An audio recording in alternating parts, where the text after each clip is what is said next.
Okay, hi, this is me, Abdulaziz, Yusuf Janov, and Brandon Patrick. Brandon Patrick, where this is going to be the first episode of the Digital Arts Nerd series. That's what Vince is calling this podcast.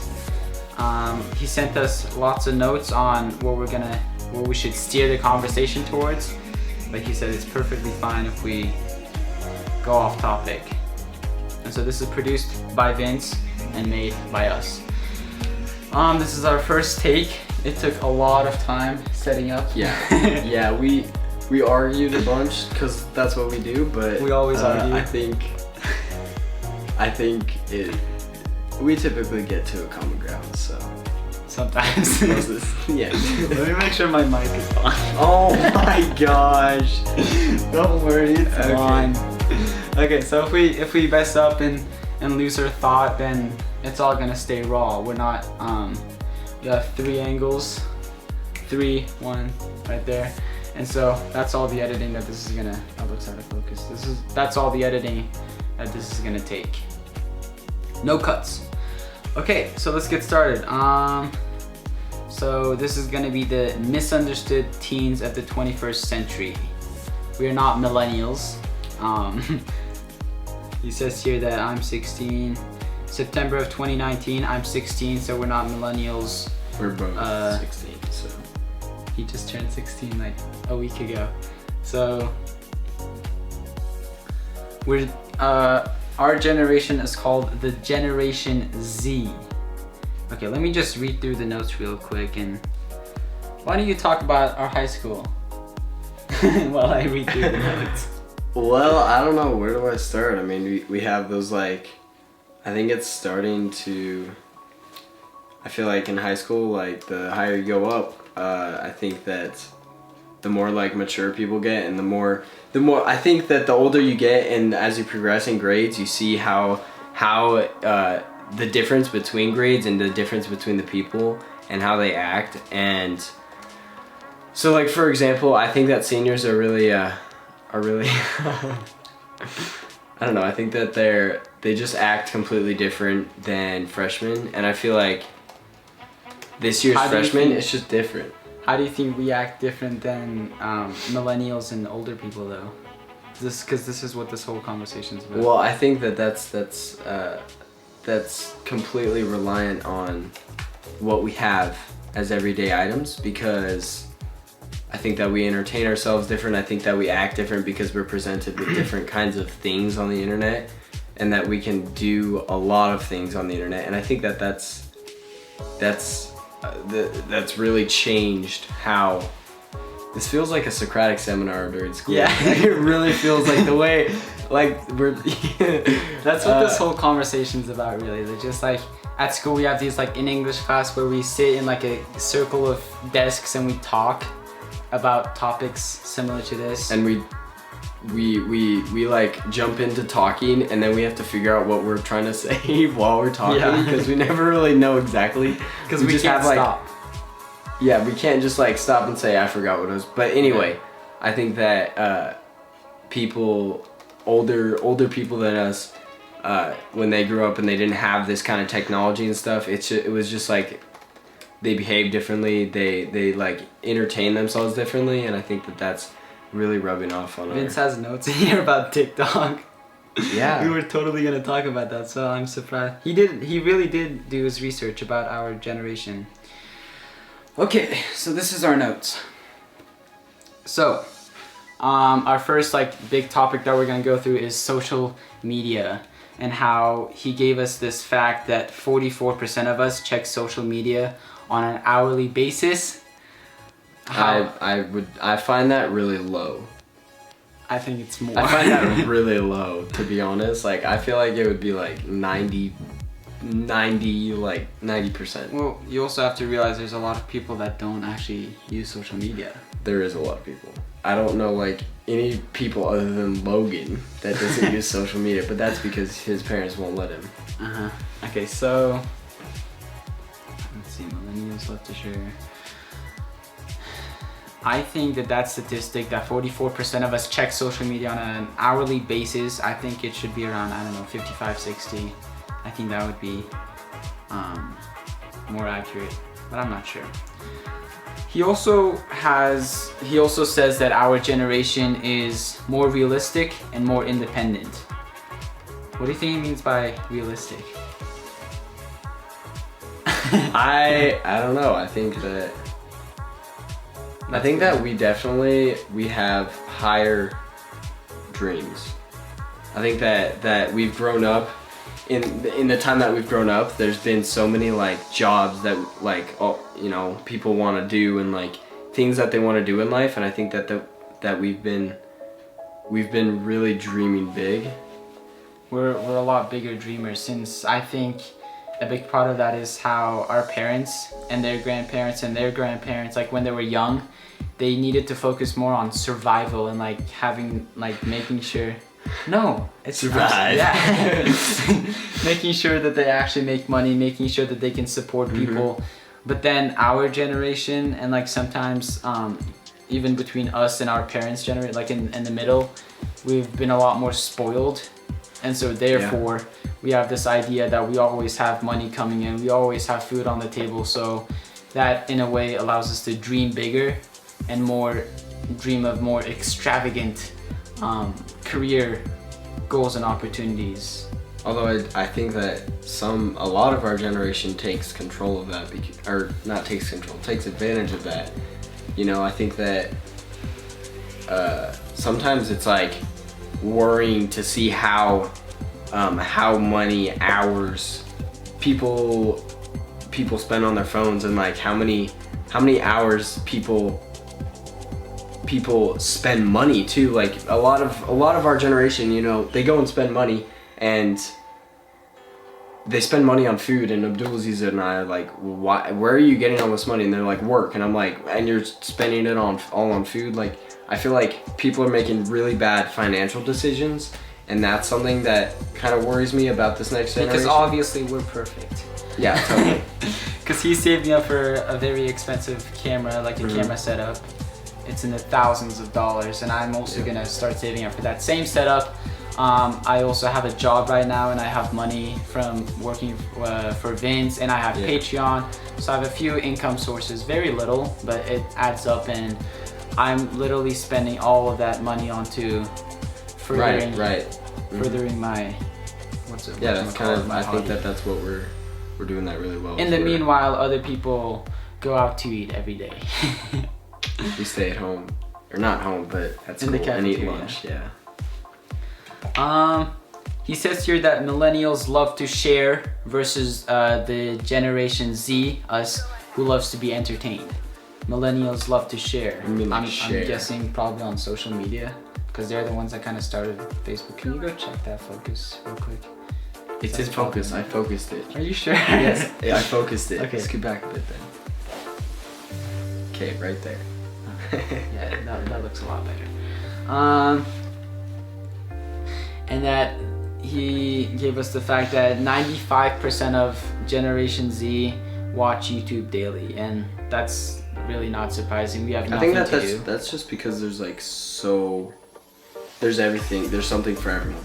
Yeah. There is anything that you could think of, it is on YouTube, and it's like you have content for you. Exactly, and it's just like such a great place to. There's this, let me Google something. It was like this crazy number of like how many minutes get uploaded to YouTube. Right, I think it was like 300 hours every second. I don't know, I think I read that like, I don't know, probably a few years ago, so I don't even know. Okay, mobile, that's just how much spent, 40 minutes on an average session.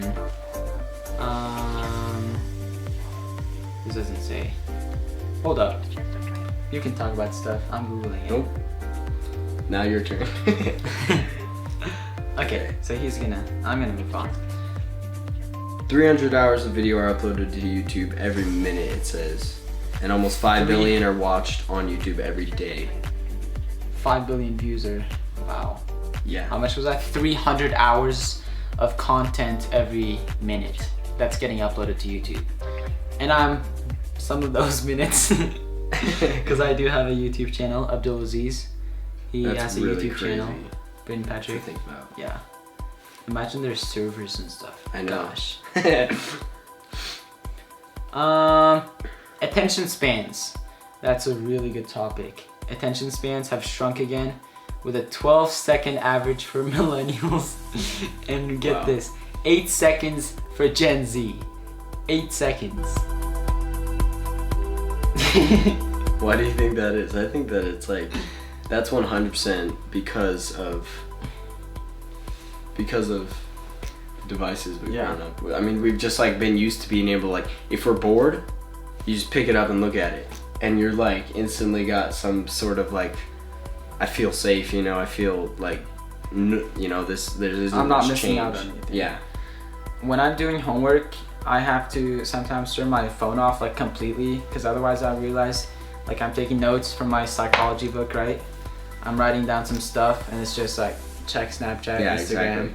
And, like when the content runs out, you put it down and do some more notes. But then the content is instantly like back there. And then I'm taking more It's really notes hard and to it's focus. like Yeah. Millennials are more price conscious than Zs, but we're also more brand loyal. So loyalty, is that a word, loyalty? Patronage, brand patronage. Millennials are more price conscious. They care more about prices than us. That is definitely for sure. Yeah. Like I know that like my mom, you know, she talks to me all the time like, okay, a car gets you from point A to B. But me, like, I know that, but I am 100% set on Jeep. One of our cameras stopped. We gotta resync. Yeah, here. We'll do it. There we go. So like I'm like 100% set on a Jeep. Like that's just like Buying a that's car. just what I want. Like even though like I know that buying a car is like It gets terrible in gas mileage. It's 17 miles to the gallon. right, but I mean I don't know. I think that like Apple, I'm really loyal to them. I'm not. Apple. I'm really not looking like Apple. I don't think I would ever switch to Android like ever. Okay. Millennials are more price conscious, but we're more brand loyal. Would you agree with that? That we care more about brands? Mm-hmm. Yeah, I mean, we'll spend like any amount. Well, okay, not any amount, but we will really go high in amounts for certain brands like Apple and Jeep. LG and, you know, Jeeps and Nike and like all kinds of things. You know, we spend a lot of money on brands, so. Gen Zs, along with recognizing the higher price tag, we have higher expectations and our brand loyalty can waver. Yeah, I would agree.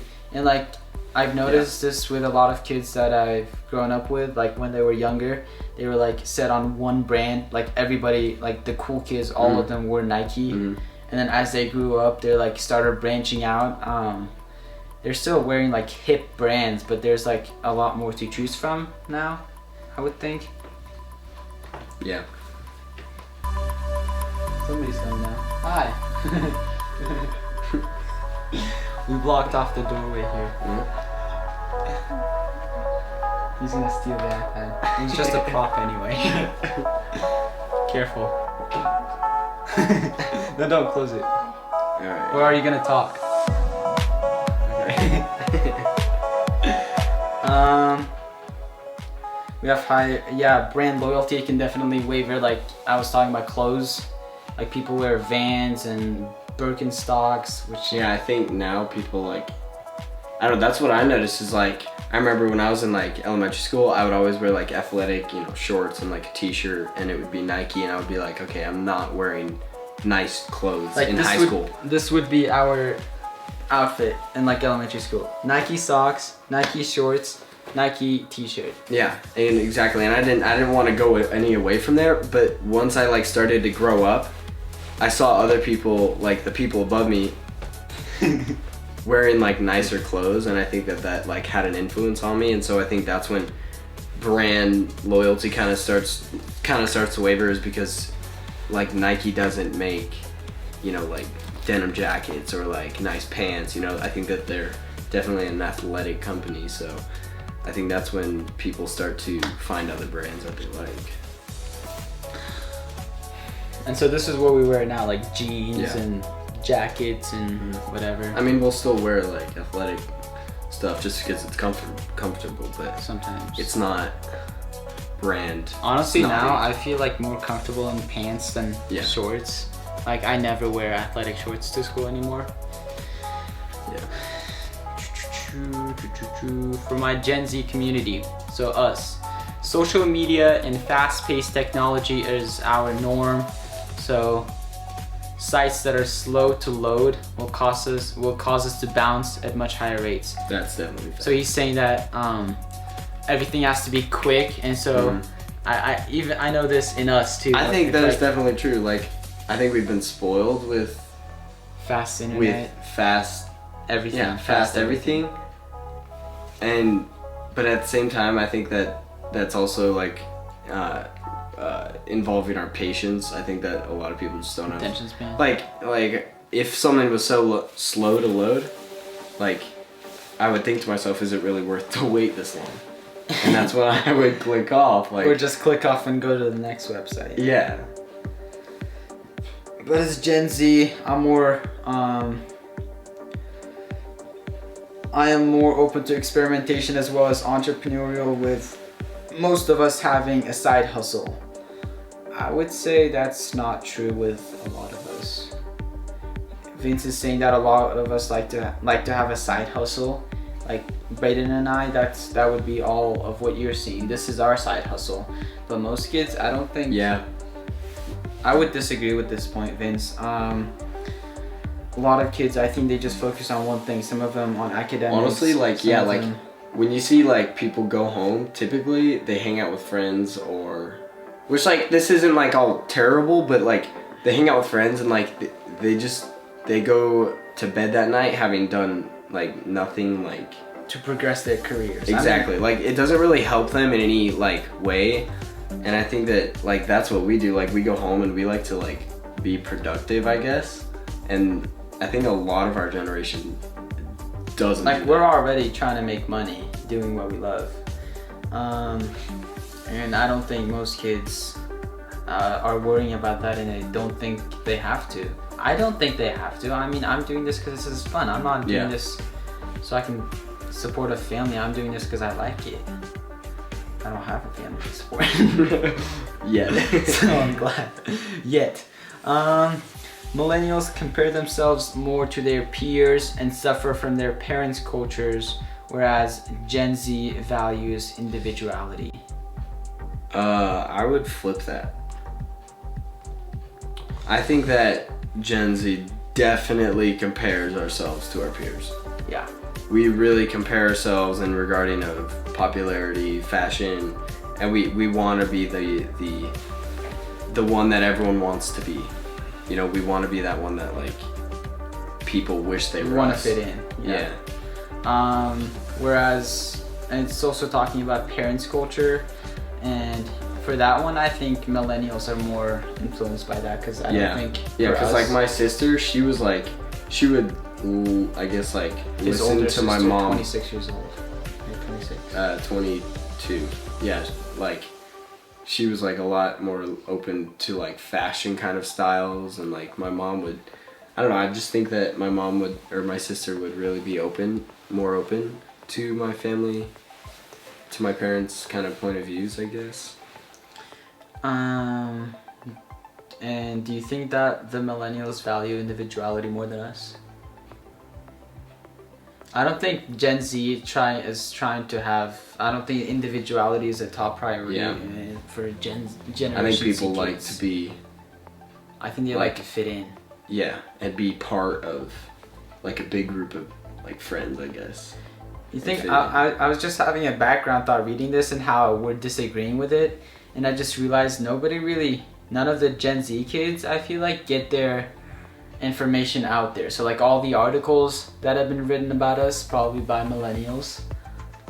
People, even if they do studies on us, the results were probably analyzed by millennials and older people. Yeah. And so this is our moment to output how. But then again, like we also have to like go in with a different mindset, because I think that everyone is gonna talk highly about their own generation. And like, you know, and so, but they're definitely like, I definitely see flaws in our generation Oh yeah. on life skills and all of that kind of stuff. But Okay, so TikTok. TikTok. I love that app. Let's just put that out there. TikTok is, it's basically like the old Vine, and Vine was an amazing Do app. you guys know what Vine is? They're basically short videos, and TikTok is too. It's basically Vine 2.0, yeah. To appeal to our short attention span. Like Vine was literally 6 seconds, and our attention span is 8 seconds. Right. So it's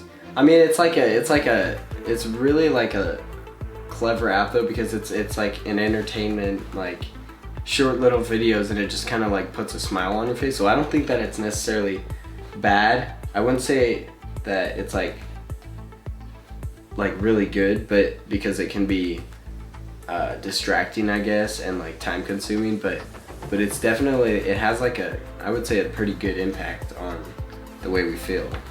yeah.